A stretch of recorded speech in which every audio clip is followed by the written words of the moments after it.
Hi friends, ഇന്ന് നമ്മുടെ ഒരു അച്ചാർ യൂണിറ്റാണ് പരിചയപ്പെടുത്തുന്നത്. ഇതെൻ്റെ സ്വന്തം അമ്മയുടെ അച്ചാർ യൂണിറ്റാണ് കേട്ടോ. അപ്പോൾ അച്ഛൻ മരിച്ചതിന് ശേഷം അമ്മ ഇങ്ങനെയൊക്കെയാണ് വരുമാനം കാണുന്നത് കേട്ടോ. അപ്പോൾ ഇന്നാണെങ്കിൽ അമ്മയ്ക്കൊരു അച്ചാറിൻ്റെ ഓർഡറുണ്ട്, അതായത് നാരങ്ങ അച്ചാറിൻ്റെ ഓർഡറുണ്ട്. അതിന് വേണ്ടിയിട്ടുള്ള പാക്കിങ്ങിലാണ്. അപ്പോൾ അത് സീൽ ചെയ്യുക കേട്ടോ. സീൽ ചെയ്യുന്നത് കണ്ടോ, തേപ്പോട്ടി കൊണ്ടാണ് കേട്ടോ. സീലിംഗ് മെഷീൻ ഇല്ല. അപ്പോൾ കുറച്ചൊക്കെ ഉള്ളെങ്കിൽ ഇങ്ങനെ ചെയ്താൽ മതിയെന്നാണ് അമ്മ പറയുന്നത്. അപ്പം നമുക്ക് അതിനുള്ള ഒരു വരുമാനമേ അതിനകത്തുനിന്ന് കിട്ടത്തുള്ളൂ. ഇപ്പോൾ സീലിംഗ് മെഷീനൊക്കെ മേടിക്കാനാണെങ്കിൽ ഒരുപാട് പൈസയാവുമല്ലോ. അപ്പോൾ ഇത് ഒരുപാട് ഓർഡറൊക്കെ വരുവാണെങ്കിൽ അങ്ങനെ മേടിക്കാമെന്ന് അമ്മ പറഞ്ഞു. ഇപ്പോൾ തൽക്കാലം നമ്മൾ തുടക്കമല്ലേ, അപ്പോൾ ആദ്യക്കൂട്ടനെ ഞാനും അമ്മേനെ ഹെൽപ്പ് ചെയ്യുന്നുണ്ട് കേട്ടോ. അപ്പോൾ അമ്മയ്ക്ക് നല്ല പണിയാണ് കേട്ടോ. ഇതിൻ്റെ പുറകിൽ ഒരുപാട് പണികളുണ്ട്. വെളുത്തുള്ളി പൊളിക്കണം, ഇഞ്ചി പൊളിക്കണം, ഇഞ്ചി അരിയണം, അങ്ങനെ എല്ലാം ഒരുപാട് വരും. പാക്കിങ് ചെയ്യുന്നവർക്ക് ഇത്രേ ഉള്ളൂ, പക്ഷേ ഇതിൻ്റെ പുറകിൽ ഒരുപാട് കഷ്ടപ്പാടുണ്ട് കേട്ടോ.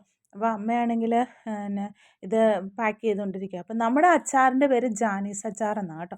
ജാനീസ് അച്ചാർ എന്ന് പറഞ്ഞാൽ നമ്മുടെ അമ്മയുടെ പേര് ജാനകി എന്നാണ്. അപ്പോൾ അത് ഷോർട്ടാക്കി ജാനീസ് എന്നിട്ട് കേട്ടോ. ഈ ലേബൽ ഡിസൈൻ ചെയ്തത് നമ്മുടെ വാവച്ചയാണ് കേട്ടോ. വാവച്ചി എന്ന് പറഞ്ഞാൽ എൻ്റെ ചേച്ചിയുടെ മോൾ. അവൾ നന്നായിട്ട് പടം വരയ്ക്കും. അതുകൊണ്ട് തന്നെ അവൾക്ക് ഇതൊക്കെ വളരെ ഈസിയാണ്. അപ്പം അങ്ങനെയൊക്കെ അമ്മയ്ക്ക് കുറേ ചിലവുകൾ കുറയ്ക്കാം ഇതിനകത്തുനിന്ന് കേട്ടോ. ഇപ്പോൾ പുറത്തൊക്കെ കൊടുത്ത് ലേബൽ അടിക്കണമെങ്കിൽ ഒരുപാട് പൈസയൊക്കെ ആവുമല്ലോ. അപ്പോൾ അവർ ഡിസൈൻ ചെയ്തിട്ട് പിന്നെ നമുക്ക് പ്രിൻ്റ് എടുത്താൽ മതിയല്ലോ. അപ്പോൾ നമുക്ക് എല്ലാ അച്ചാറും ഉണ്ട്. വെളുത്തുള്ളി, നെല്ലിക്ക, റംബൂട്ടാൻ, ബീറ്റ്റൂട്ട്, നാരങ്ങ, കടുക്, മാങ്ങ എല്ലാം ഉണ്ട്. പിന്നെ ചമ്മന്തിപ്പൊടിയുണ്ട് കേട്ടോ. പിന്നെ മീനച്ചാറുണ്ട്. ഏത് അച്ചാർ വേണേലും നമ്മൾ ഓർഡർ അനുസരിച്ച് ചെയ്ത് കൊടുക്കുന്നതായിരിക്കുമേ. അപ്പോൾ നമ്മുടെ ചേട്ടായി വന്നിട്ടുണ്ട്. ഒരു കടയിലോട്ട് ഇന്നൊരു ഓർഡർ ഉണ്ടെന്ന് ഞാൻ പറഞ്ഞില്ലേ, അപ്പോൾ അത് കൊണ്ടുപോകാൻ വന്നിട്ടുണ്ട്. ചേട്ടായി ഇതെല്ലാം അടുക്കി പെറുക്കി തന്നെ കൊണ്ടുപോയിക്കോളും കേട്ടോ. അമ്മയ്ക്ക് നല്ലൊരു ഹെൽപ്പാണ് ചേട്ടായിനെ കൊണ്ട്. ചേട്ടായി എന്ന് പറഞ്ഞാൽ അച്ഛൻ്റെ പെങ്ങളുടെ മോനാണ്. അപ്പോൾ ചേട്ടായി എല്ലാം കൊണ്ടുപോയി.